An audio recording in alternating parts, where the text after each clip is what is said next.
Alright guys, I said I would eventually do this video, and here it is. I'm going to do this video. I'm on my lunch break right now.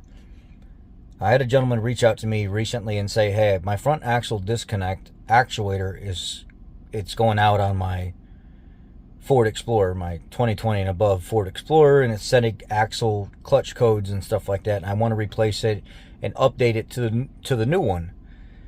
Can you help walk me through that? And I said, absolutely. So over the phone, it went like this. You're obviously going to support the vehicle somehow. Hopefully you have a lift. If you don't have a lift, you're doing it on the garage floor. You're using jack stands and a jack. You're going to jack the front of the vehicle up. You're going to take the wheel off. Once you take the wheel off, you're going to start undoing little electrical connectors and stuff that are mounted around the knuckle assembly that can be pulled, because what you're going to do is loosen the nuts on the strut, and then you're going to tap the bolts out. Notice I said loosen the nuts and then tap the bolts out. Don't try to turn the bolt head side, because you'll strip out the threads that keep it true and aligned inside the hole.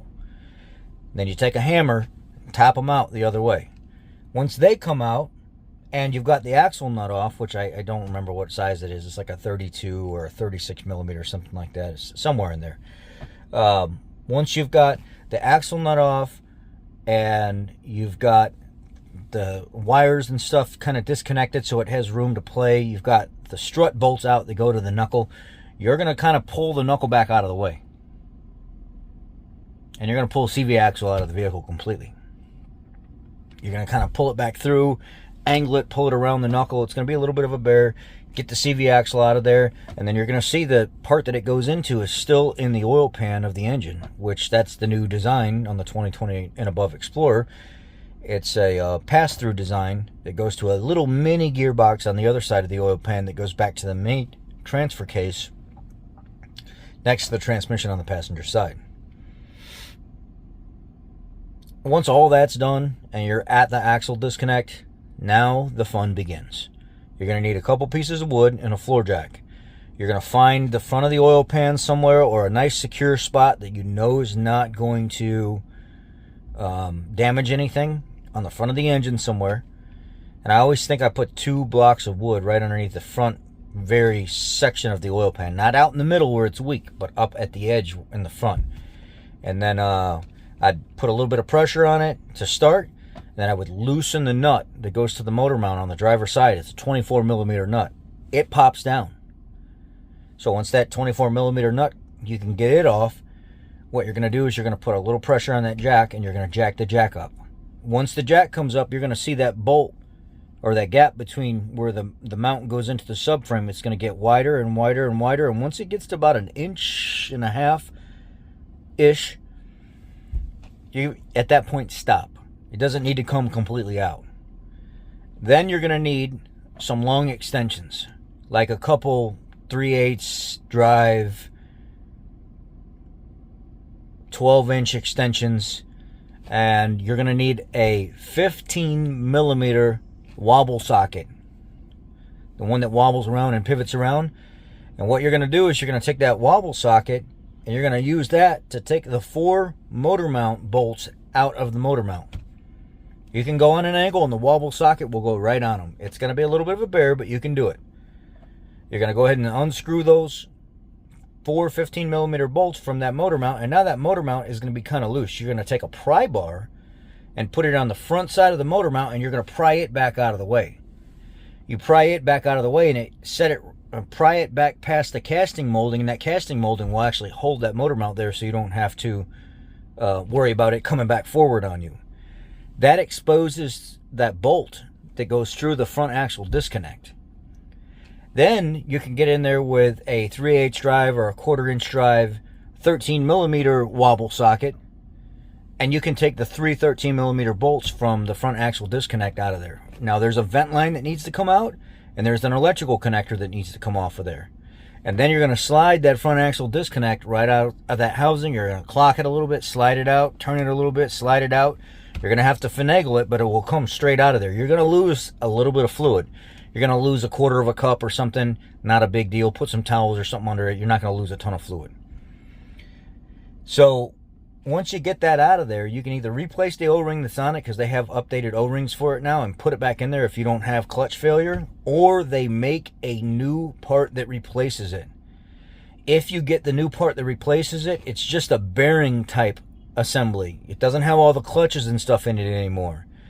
At this point, you have to decide, am I just replacing the O-ring, or am I going to replace the whole entire assembly to the new updated style where I don't have all these clutches and stuff anymore? If you do the new updated style, you're going to need the new updated CV axle as well. Because what ends up happening is the new style that replaces the front axle disconnect actuator is a intermediate shaft. And it's a shaft that goes through and connects to the little mini gearbox on the other side of the oil pan. And it's got a bearing assembly that mounts in the same 3 spots that the front axle disconnect did, and then it's got a little stub that comes out. Before it was a female insert, now it's turning that into a male insert, which means your CV axle has to change as well. It's a female insert on the CV axle now versus a male that it was before. So now you got to update CV axle also. If you update everything, when you're done putting everything back together and topping off your fluid in that little mini gearbox over on the other side, just until it starts to dribble out, you will need Forscan, F-O-R-C-A-N. Google it, look it up, do your research, find the OBD Link EX connector and stuff that you're going to need, OBD Link EX connector that you're going to need on Amazon. Download the program, and you will only be able to update the TCCM if you pay for like a day subscription or a year subscription.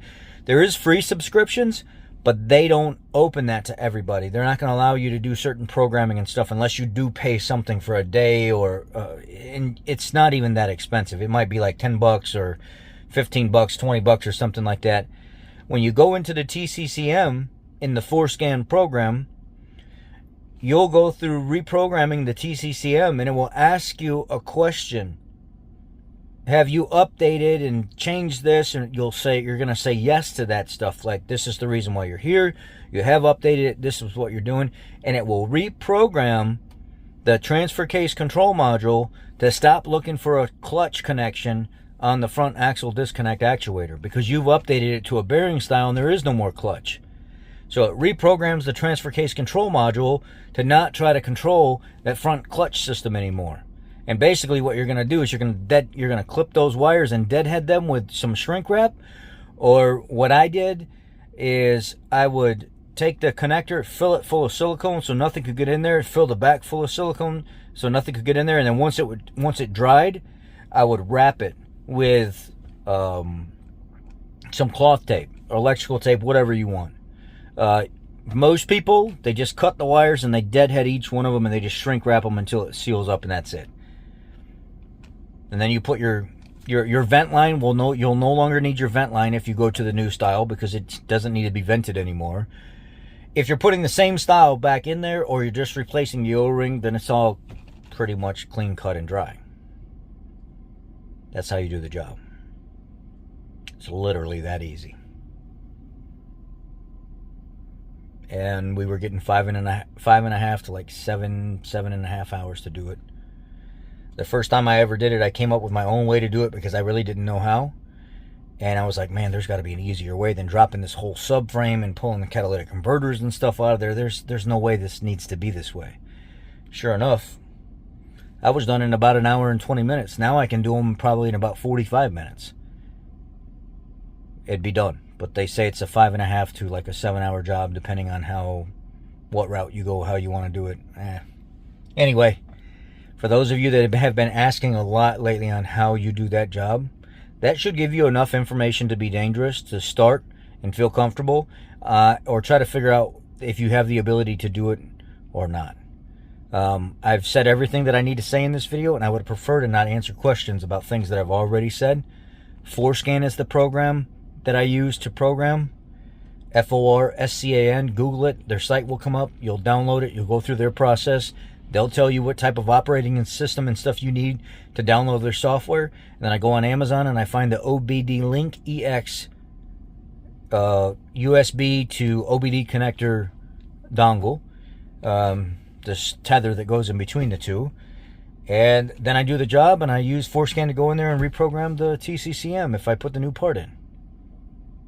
That's how you do the front axle disconnect actuator update. Thanks, guys. Be blessed. Take care. If anybody has any information or they want to add to this, or if you guys have any questions that I didn't address in the video, please ask. Thank you. Be blessed.